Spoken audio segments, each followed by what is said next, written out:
Azkenaldian, behin eta berriro errepikatu da euskalgintzatik, azken hamarkadetan Euskal Herrian aplikatu diren hizkuntza politikak agortuta daudela, mugak dituztela. Gizarte asko aldatu da, egoera soziolinguistikoa ez ezik, baita maila sozial, ekonomiko, kulturalean, eta horrek guztiak euskara bidegurutzean kokatzen du, eta argi ikusten da jauzi bat emateko premia. Horretara dator zenbaki hau. Hizkuntza politika auzitik jauzira.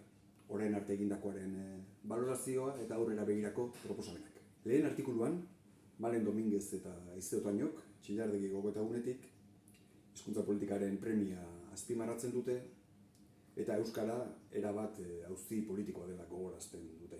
Inigo Urrutiak, bigarrenean, espresuki azkenaldiko oldarraldi judiziala baloratzen du, eta azpimarratzen du premiazkoa dela marko legala aldatzea eta urrats kualitatibo garrantzitsuak ematea aurrera begira. Eta ondoren, Iker Salaberriak, David Anautek eta Ione Josik, Euskal Autonomia Erkidegoko, Nafarroako eta Ipar Euskal Herriko hizkuntza politiken egoera aztertzen dute.